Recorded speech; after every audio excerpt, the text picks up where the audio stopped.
Well, hello. This is episode 327, and today we're chatting about cortisol, fat intake and macros, post-menopause and fasting, weight loss, young men doing keto, calculating macros, metabolic flexibility, fatty coffee, cold sores, horrible PMS, supporting teenagers. And that's all. Like legit, I just read off everything we're going to be talking about today. If you have questions about today's content, you can go to healthfulpursuit.com/contact and ask me. You can catch up on previous podcast episodes and notes from today's show by going to Keto Diet Podcast.com. You can also find the show notes in whatever app you are listening with. So if you're unsure how to locate the show notes and the links that I will include in today's show, just go to Google and type in the app you're using and then show notes, and the Google machine will show you how to do it. Okay, let's do this thing. Welcome to the Keto Diet Podcast, the show all about keto for women so you can burn fat, balance your hormones, and heal your body. Starting and maintaining keto can be challenging without the right support. So just for listening to the podcast, I want to give you 20% off the keto beginning with the coupon code Keto Podcast. That's all one word. This 30-day program gives you a clear step-by-step how-to so you can quickly adapt to a ketogenic diet, avoid common struggles, and get the results you crave. Go to healthfulpursuit.com/begin to get your keto beginning discount today. If you're new around these parts, I'm Leanne Vogel. You may know me as the international best-selling author of The Keto Diet, founder of happyketobody.com, or maybe you know me as the nutritionist that likes dipping pork rinds in avocado oil mayo. I'm so glad you're here with me today. Thanks so much for listening. We are jumping right in. We got a full episode. Our first question today is from Carolina. Carolina? I'm sorry if I said your name wrong. Hello, Leanne. I discovered your podcast yesterday. I'm a 59-year-old woman and have been doing keto for 1.5 weeks. So far, I've lost close to 14 pounds and 2 inches from my waistline. I have so much energy, like an Energizer bunny, mental clarity, and exercising every day. The last 4 nights, I've been experiencing an internal current rush sensation in my body that wakes me up. It lasts approximately 10 to 15 seconds. Do you have any suggestions? Many thanks for your time, Carolina, I'm sorry. Yeah, chat with your doctor. Number one, always. If you guys are concerned, like, I say this in the exit of the episode, that all the information I'm sharing here is for informational purposes only, and the information provided is not a substitute for medical advice, diagnosis, or treatment, nor is it to be construed as such. I've actually memorized that. And so if you're concerned, please chat with your doctor and ask them about your adrenals, because like you said, an Energizer bunny, I'm working out every day. So great. Chances are your adrenals are not so happy. You're probably also fasting, right? You're probably also fasting. So it's just a lot for your adrenals to handle. That's all. You could eat more. You could eat before bed, a protein and fat snack before bed, increase your carbohydrates a little bit, tone down your exercise a little bit, get on ashwagandha. I'll include one in the show notes if you believe that it is related to your adrenals. Ashwagandha is good whether your cortisol is high or low. That's why it's kind of my go-to. Now, you only want to stay on these sorts of herbs for 3 months, so that's important to note. But yeah, I hope that helps, Carolina. Okay, next question, Sarah. I have a question concerning fat intake. I don't know if this happens to anyone else, but in my past life, when eating a high-fat fast food meal, I used to get a lot of phlegm in my throat after eating, and I feel like I needed to cough to clear it. It was a fairly typical and uncomfortable feeling after eating out. I now figure maybe it was due to some seed oils. I couldn't agree with you more. Well, that sometimes happens when I cook a fatty steak or at home too. Is this normal, or is it my body trying to tell me something? Sarah, yeah, I would think that the eating out thing and the phlegm and all the things, it could definitely be seed oils for sure, and inflammation there, and just that. But the fact that when you cook a fatty steak at home, I'd be curious to see how you're cooking it. If you're cooking it at too high temperatures, it can oxidize the fats and cause issues there, which can cause inflammation, which can relate to like having to clear your throat. Now, if it's like mucus, if it's a postnasal drip, that's something different. Okay. Like if it's happening all the time, that's something different. This sounds like it's just post food. It's either a food sensitivity. I would kind of go toward a food sensitivity, or just the quality of the fats or oils. Now, if you cook a fatty steak at home, not only is the cooking process important, but also the quality. I mean, it really depends on what the quality of the meat is that you're eating. I'd be curious if you cooked like grass-fed, grass-finished steak at home by not overcooking it, being careful with the temperature of oils, understanding the smoke point of the oil that you're using and eating that, if it would have the similar effect, and just something you can maybe play around with.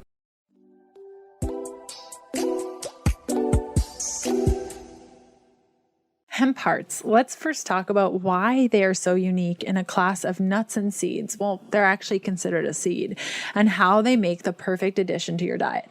Hemp hearts are rich in fats, but not just any fats, the good, healthy ones, the ones you want to fill your diet with to help reduce inflammation, support joint health, and balance hormones. Hemp hearts have 6 times the omega-3 of raw tuna, 4 times the omega-3s as most fish oil supplements, and they're rich in fiber, promoting gut health and helping aid digestion. They're also a rich source of plant-based protein, containing 10 grams of protein per 30 gram serving. What's unique about hemp hearts is, unlike many plant-based protein sources, they contain all 20 amino acids and all of the 9 essential amino acids, making hemp hearts one of the best plant-based protein sources, or if you ask me, the best. Hemp hearts are rich in micronutrients such as iron, magnesium, B vitamin, zinc, vitamin D, vitamin E. It's said to be nature's multivitamin, as it contains high daily value percentages of those micronutrients. Also, for women struggling with hormone health, which is basically every one of us, it also contains GLA, which is extremely healthy for women's hormones.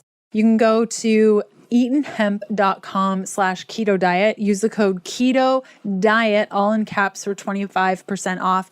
These are the best of the best hemp hearts that exist, guys, because they're backed by a 30-day money-back guarantee. If you don't like it, you get your money back, and this company rocks. So if you go to eatonhemp.com/keto diet, use the code Keto Diet, all in caps, for 25% off. Give them a try and let me know what you think. Again, if you don't like them, just contact them and you will get your money back. Okay, next question is from Sandy. I was wondering if you could give me information about keto and fasting while being postmenopausal. I'm finding it very difficult to shed extra weight. Any tips or common mistakes I might be making? Thank you, Sandy. Okay, Sandy, congratulations. You made it through menopause. Now, the good thing is with you is it's less complicated as it relates to your hormones for you to follow a ketogenic diet. So you can eat a classic ketogenic diet where you're keto all day, every day. You don't really need carbohydrates unless your adrenals are suffering. Really, the only way to tell whether adrenals are suffering is to run a Dutch test. Like, I really mean this. I don't see how we can understand enough about the adrenals by just a Dutch. But, you know, as with anything, I am a student of everything. Especially, I've been going back to school for nutrition and in a program now. I'm sure my thoughts will change on that, but for now, I really feel like the best way to know is to test, and the best way to test is through a Dutch. So that's kind of my go-to for understanding what may be happening with your hormones, especially because you're postmenopausal. You can do the Dutch test anytime. If you'd like to work with somebody on the Dutch test, I will include a link on my one-on-one consultations, and we can go through that. Otherwise, yeah, you can fast. You can fast daily if you want to. If you are not concerned about your adrenals, that's a good option. You can intermittent fast anywhere between 12 to 18 hours. You could rotate your fasting. Just best to check with your doctor and make sure that they sign off on your fasting. There are some people, you know, who are on glucose lowering medications and those sorts of things where sometimes doctors recommend not fasting. So just good to get the thumbs up from your healthcare practitioner. Okay, next question, Alejandra. Thank you for your beautiful soul that is helping so many of us. I have your books and started keto this November for the second time. I noticed that this time it's not working. How many times have I heard this? It's just crazy. It's so interesting. And interesting, I mean, from a practitioner standpoint, frustrating for you, and I totally get it, and we'll get to the bottom of this. My husband and daughter, 24, joined me this month, and they have lost 9 pounds and 6 pounds respectively, and I've lost absolutely 0. Sometimes I even gain a pound. Very frustrating, but I'm 48. My period is on and off. I really don't know when it's coming, and I wonder what could be the cause. What can I do? I need help. Alejandra, thank you. XOXO. I have heard, like I said, I've heard this time and time again. I did keto. It worked great. I got off of it. I tried again. It didn't work. Now, usually speaking, these are people that were doing keto before they experienced a little bit of perimenopause, and then they tried it again and it didn't work because they started gaining weight on perimenopause, because your estrogen is doing all sorts of things. Your progesterone is lowering, your DHEA is lowering, you're having hot flashes, everything is just not fun. Again, I'm like a broken record with this thing. You need to understand your hormones. I also recorded episode 331 today, which will be coming out in a couple of weeks or like a month. And I'm like, test.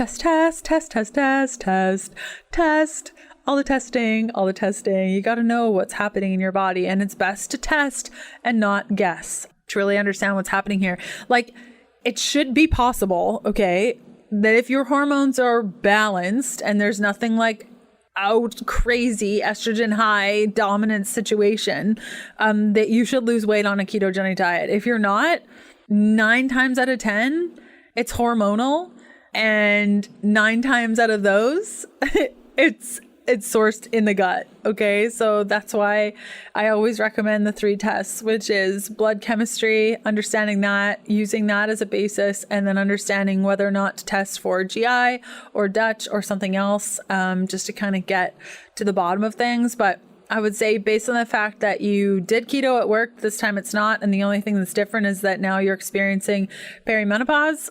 It's got to be the hormones. And sometimes that blood chemistry test, at least now, this is how I feel. I'm currently doing a pretty intense blood chemistry course right now.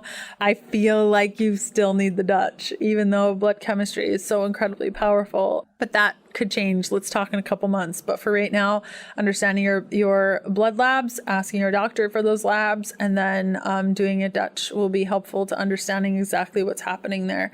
And it might be helpful for you also, Alejandra, to listen to episode 302 that I did with Magdalena on overcoming estrogen dominance. So that might be a good one to listen to, see if that resonates with you. It might be a direction to learn about and see if that is something that you might be struggling with. Okay, Regina, your question. Out of curiosity, I'm wondering if a keto nutritional plan focus would be a good way to address someone with a high metabolism who has trouble staying satisfied and no issue with gaining weight. He's 19, so no issues with weight at this point. I'm asking for my son. He says he's continually hungry. On top of that, he has multiple food allergies that makes finding the right meal choice for him challenging. Fruit, vegetables, nuts, seed, eggs. Any thoughts, ideas, please? Okay, Regina, if I were in your position and I was a mother of a 19-year-old boy who was starving all the time, I would put him on a primal/paleo plan with more fats than normal. That's what I would do. Period. End of story. That's kind of where I would go with that. Yeah, because the thing is, the carbohydrates are going to be a lot more satiating usually for a teenage boy, but having him on that primal paleo plan, and I say primal only because it includes a little bit of dairy. I don't know what his sensitivities are, but yeah, either primal or paleo with a strong emphasis on fat intake would be my approach personally.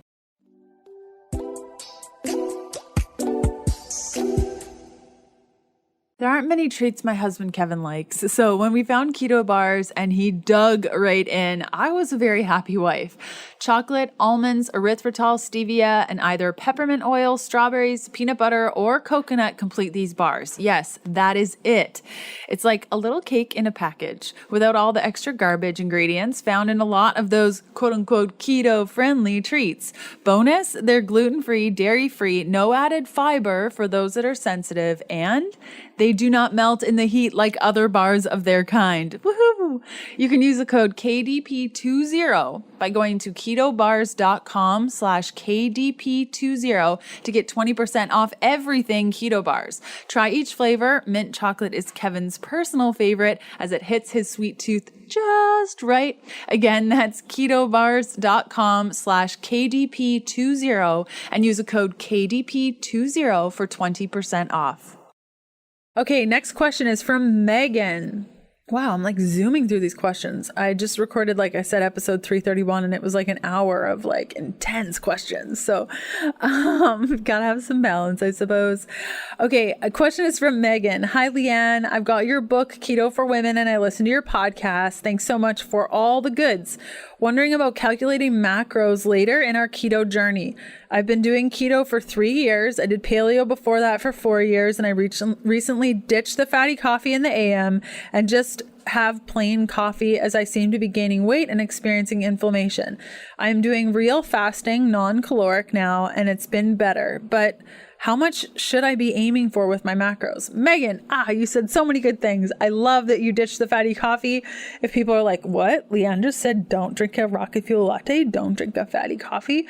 There comes a point in your keto protocol, I would say like after a year or two, where like a fatty coffee just isn't required. The whole purpose of a fatty coffee is to really like get you into ketosis, get you burning fat. And there just comes a point where you're fat adapted and you just don't want any more fatty coffee. Stop drinking the fatty coffee. And for a lot of women, I mean, let's say your calorie requirements are like 1,800 and you're blowing through those calories, like 500, 600 calories in a fatty coffee. And you also have a little bit of adrenal dysfunction and your liver needs a little bit of support. Everyone's liver needs a little bit of support. And so you're blowing all those calories in this like empty, nutritionally empty, devoid thing of a fatty coffee. There's so many more uses. So Megan, I'm glad that you ditched that. And, what should you be aiming for your macros? I can't really answer that question. The first couple of years of being a keto coach and kind of going through keto stuff, I really felt like everyone could kind of get away with like the classic keto macros, like 70-ish% fat, 20-ish% protein, 10-ish% carbohydrates. Nope, I just can't even anymore. Here's what I do. Here's kind of the basics of how I calculate macros. Pick your net carbs. Is it 20? Is it 40? Is it 60? And then build the rest of your macros around that. I like to keep protein higher than other teachers or people that do this kind of stuff, or coaches or nutritionists. And that's just a preference that I've seen where people have responded best to. If you're like totally lost and you want me to calculate your macros, I do have a program for that. It's called 6-Week Keto Weight Loss, where we go through and I actually calculate your macros for you personally. So I will include a link in the show notes for that program. You can find out more by going to healthfulpursuit.com/6week. That's the number 6 and then week. So you have access to that. And like, that program is so incredibly jam-packed full of stuff. We have 6 coaching videos. They're anywhere between an hour and a half. You get access to the Facebook group to ask all the questions, and you get your personalized plan, which includes your macros and gives you a bunch of different macros. And then I show you how to decide which macro is right for you, and you can alternate between them based on where you're at in your cycle. And we have a lot of fun with it. So that would kind of be my recommendation for you. Okay, next question is from Tamra. I'm confused about metabolic flexibility. I think the point is to be able to easily transition from fat burning to glucose burning. But why is this important or healthier? Is it for diet flexibility, as in, oh darn, I ate so many carbs and the wrong kinds of carbs today, and now I've completely blown through the state of ketosis, and it will take me 3 weeks to get back into ketosis? If I'm flexible, maybe I'd get right back into ketosis. Is that right? But why else should metabolic flexibility be a goal? Ooh, Tamra, laying down the question bombs for me today. I love it. Okay, metabolic flexibility tells us the health of your metabolism. We want healthy metabolism. I'm working with a couple of clients right now who have, and it's not their fault, they've followed teachers and people who advocate for like eating so little, and they've completely ruined their metabolisms as a result. And we do not want a slow metabolism. We don't want something that just dredges along really slowly, and maybe it burns fat, but it barely does. And when this starts happening, what I see oftentimes is that their glucose is going to increase, their HbA1c is going to increase, the hsCRP, their inflammatory markers are going to increase.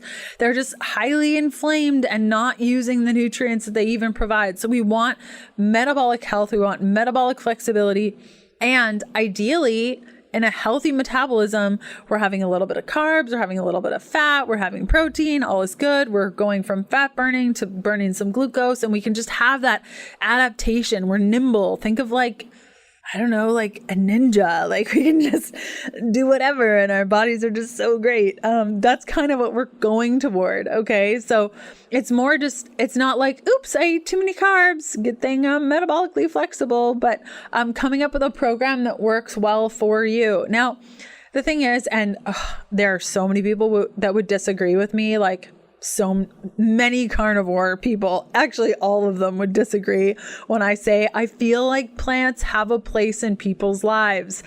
I don't think that I will ever promote the carnivore diet as something that most people should do, or many people should do, or like a handful of people should do. I don't think that it should be practiced long term.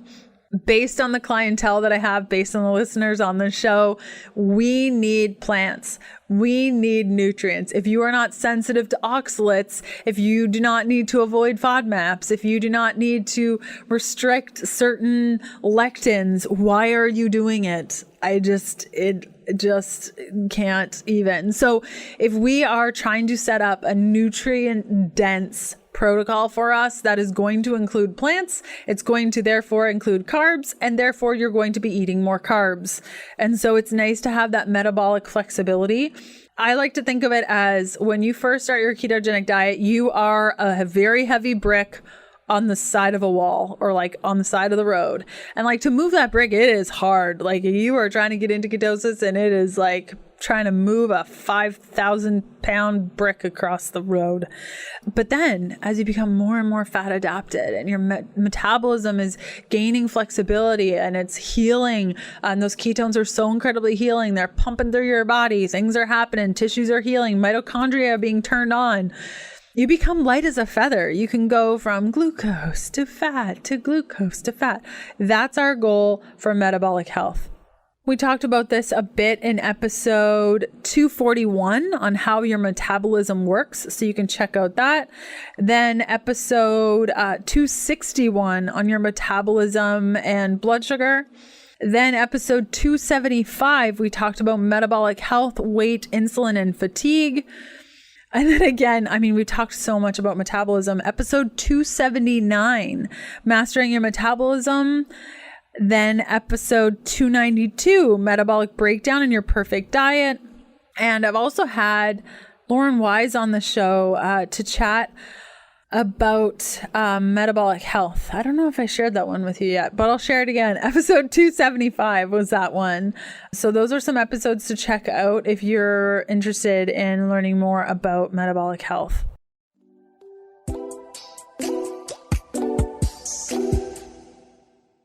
I really hope you're enjoying today's episode. I'd love to see where you're listening from. You can snap a pic and tag me at Leanne Vogel, or leave a review for the show on your favorite podcast player. It helps me out tremendously. Okay, back to the good stuff. Okay, Valerie is asking us, a big fan of your YouTube channel and podcast. In more recent video, I noticed that you're drinking fatty coffee again. However, in an earlier episode, I believe you mentioned how you had switched to your rocket fuel lattes and you're feeling better, and you can still drink them while you're fasting. Do you still agree with this, and have you changed your mind? Do you break your fast, and do they still help you fast longer? Okay. Valerie, something you should know about me is I share content in various platforms, and these various platforms are recorded at different times.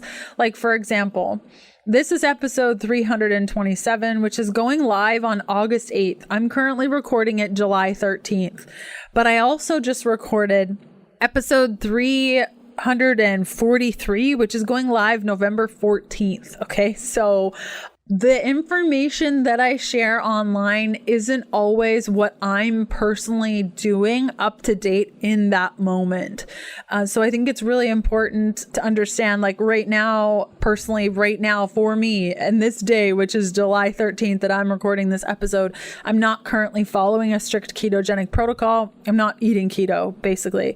I share about this in episode 331. I've been eating keto for 7 years. I started keto with a set of goals. No other human or coach could help me through those goals. So I learned everything to do with the ketogenic diet, started sharing these protocols, started taking my clients through it, started having these results, wrote 3 books about it, healed my body to the best of my ability with a ketogenic diet, and then got to the point where I was like, wait, keto did everything I set out for it to do. I started wearing a CGM and realizing like I don't really need to eat super low carb anymore. So now I'm on this process of actually incorporating more carbohydrates. I'm starting to work out again. I'm monitoring my hormones more closely. I'm taking a blood chemistry course. I'm going back to school in the fall for another whole thing, which we'll get into maybe some other time. So things are happening, and information is always changing as it relates to my journey. But remember, you're listening to a holistic nutritionist who's been in the field since 2007, who'd been eating keto since 2014. Okay. I stopped eating keto in 2021 because I didn't need to anymore, because the protocols that I had put together actually worked and my goals were actually achieved. And now I'm kind of moving on and kind of going into a maintenance, sustaining space.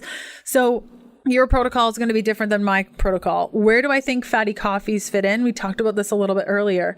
Fatty coffees are great to help you get adapted. Once you are adapted, you do not need that ample amount of fat in that kind of way. I would swap that for a nutritionally rich breakfast of meats and eggs and some greens, as opposed to a rocket fuel latte. Now, will rocket fuel lattes break your fast? Yes and no. A rocket fuel latte will extend your fast if your goal is glucose regulation. If you just want to regulate your glucose, then 100% have a fatty coffee. If your goal is autophagy, the turnover of cells, the regeneration of your cells, then don't have a fatty coffee. You just want water. You could also use Earl Grey tea or any black tea or tea that has bergamot, but usually the black tea does. But you just need bergamot oil. That will increase your autophagy. So I hope that helps, and good luck. Okay, next question. Melanie. Hello, I am a 61-year-old retired RN. My friend recommended that I try low carb to help with my arthritis. Wow, I can't believe how much better I feel now, and I'm trying to educate myself more on this new lifestyle. My boyfriend just got a bad cold sore on his lip. What was the home remedy that you suggested? Sorry, I can't remember what podcast that was that you said it on.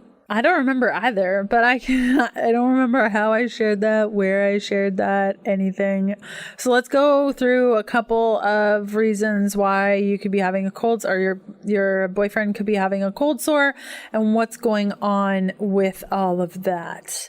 So first one is stress. Stress usually triggers a cold sore event. So just check in with your stress. Usually they come in pairs because you're just really stressed out. Breathing helps. Baths help. Chilling out helps. Going on vacation helps. Make sure that, at least for me, I find that I will get a cold sore if I have a lot of sun exposure and like I'm not exfoliating properly and all those issues. So just make sure that you are using a SPF lip balm if you're out in the sun and you're enjoying your day and all the things.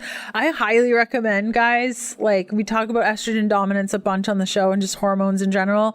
Go to EWG Skin Deep and start educating yourself on all the products and all the toxins in your products, and just as things die out, as you don't have lip stuff anymore, get new lip stuff that's not going to cause issues. It might have been L-lysine that I shared. It's an amino acid. It can be helpful to supplement with that for cold sores, and you can get it in food. So if you just Google foods high in L-lysine, you can get some information. Another amino acid that's helpful is L-arginine. Again, foods have those things. You can go with that. What else? Sugar can cause that. Lack of vitamin C can cause issues with it. Zinc, if you're deficient in zinc, it can cause issues. What else? Coconut oil. Oh, I really, really like coconut oil just all the time, just all over your body. Like get out of the shower. I put coconut oil. Okay. Have a shower, dry off. Then put coconut oil everywhere and use like an exfoliating towel. I have like a linen towel, and then I like rub my whole body and get rid of the coconut oil. Oh my gosh, it is my favorite practice that I do every time I shower. It is the bomb, and that can help. And then understanding your gut health is kind of where it's sourced. Our gut is where our immune system is. Well, like, I don't know, 75 to 80% of our immune system is in our gut. So really understanding gut health can be super important. I hope that was helpful. All these answers are just off the top of my head, guys. So sometimes I'm like, what else have I got in that little noggin of mine? Okay, I didn't write down who asked this question, so I'm sorry. It's from an unknown human, although they were known, and I just didn't write down their message. Let's call them Tamara. I struggle with symptoms related to premenstrual dysphoric disorder. Day 20 to 28 of my cycle, I have a really changing mood swings and the desire to binge eat non-keto foods. I feel like a different person for the week, mentally and physically. Throughout the remainder of my cycle, I feel as though I can live a keto lifestyle with no issues. My doctor offers birth control, which I don't want. I want to naturally balance my hormones, but I don't know how or where to start. Help. I know that your name is not Tamara because I forgot to write down your name, and I'm so sorry. That is so frustrating, and I'm sorry that your doctor is offering you more hormones, likely estrogen-based hormones that probably, in my opinion, won't get to the bottom of what's going on. I highly recommend you listen to episode 302. And if you need somebody to walk you through this process, I would be more than honored to help in any way that I can. If you are looking for a coach, a nutritionist, that's me. That's what I do. So I will include a link to work with me one-on-one in the show notes. Alternatively, if you're like, I don't know where the show notes are, Leanne, I can never figure this out. Just go to healthfulpursuit.com, click on the top where it says shop, and click on the first icon, which is one-on-one. I'm currently booking out a little bit for my clients because I can only work with so many at a time. But if you're looking for somebody and you just need support, I would love to help you with that. So again, episode 302 is a good place to start. Yeah, estrogen, and really understanding your hormones, running a Dutch panel. Dutch is going to be so incredibly interesting for you. And then also a full blood chemistry panel so we can find out what's going on in there and work with your doctor on that, and they can review that and understand what's happening. Okay, last question is from Nikki. Hi, I just discovered your podcast and I love how accurate you and your guest speakers are on female hormones. Ooh, I love that. I'm curious though about my teenage daughter. She is 14, just started her period 4 months ago. How should I be nourishing her? We already eat high fat and the kid's fairly low carb. My daughter does HIIT workouts 4 days a week. She does have some PMS symptoms, mild, but they are still there. Headache, achy breasts, acne, mild cramping. I don't want her to struggle later with hormone issues. Nikki, you're great. I love that you asked this question. Okay. I'm going to take more of a supplement approach because it sounds like her diet is great. So here are the supplements and nutrients. You can get this from food also, but I'm just going to list off the ones that I recommend specifically for hormone. Just here are the supplements that everyone needs, or the nutrients that everyone needs, either in supplement form or food form, to make sure that you're supporting your hormones. Your hormones need all of these things in order to just function normally. A multivitamin, a fish oil, B-complex, vitamin C, vitamin D, and usually the sun isn't enough. Guys, I live in the Caribbean, I'm in the sun often, and my vitamin D is not high enough. So I take 6,000 IUs a day. So Canadians who are literally inside for 10 months of the year and their doctors say, just take 5,000 IUs. It's sometimes not enough for some people. So vitamin D, magnesium, a really good probiotic, and general detox support. Okay. I'm going to leave that one open for you to do research on because there's a lot to detox support. And generally children, like teenagers, might not need it, but you can do like a super gentle one, like Designs for Health Vega Cleanse would be a good one. It's just a little powder that you add to a drink just to see how they do with that. And then blood sugar support, just making sure like apple cider vinegar before meals, adding cinnamon to things, and just making sure that you are keeping that regulated blood sugar and educating them on testing their blood sugar, seeing how it goes, like having them geek out on that with you. So that's like general hormone support that everyone needs to be on. Generally speaking, for kids, since they're not all messed up like us adults are that didn't know anything about this and totally screwed ourselves up. Woohoo! It usually needs to come in supplement form, but for kids, usually they can get away with a lot of this in their diet. So again, multivitamin, fish oil, B complex, vitamin C, vitamin D, magnesium, probiotic, general detox support, and blood sugar support. Those are the ones for hormone balancing, general support. Okay, I'm starting to lose my voice. Maybe you have things going on in your life, so we're going to end today. Thank you so much for hanging out with me. We have episode 328. My friend Dallas Jenkins is coming on the show to talk about his busy schedule. He is the busiest human I know, legit the busiest human. And yes, this is the Dallas Jenkins, like the creator of The Chosen. It was so great to have him on the show talking about his keto diet. So good. And then episode 242, we're chatting about preparing for perimenopause with Dr. Soma Mandel. So that'll be happening August 22nd. Thanks for hanging out with me. It's been a blast. I'll see you around hopefully next Sunday for another episode of the Keto Diet Podcast. Okay, bye.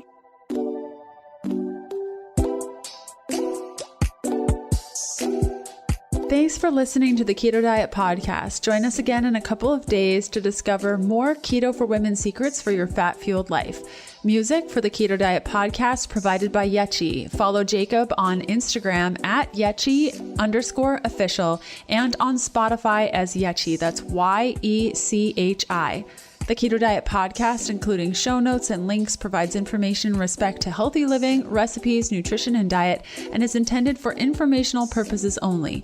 The information provided is not a substitute for medical advice, diagnosis, or treatment, nor is it to be construed as such. We cannot guarantee that the information provided on the Keto Diet Podcast reflects the most up-to-date medical research. Information is provided without any representations or warranties of any kind. Please consult a qualified physician for medical advice and always seek the advice of a qualified healthcare provider with any questions you may have regarding your health and nutrition program.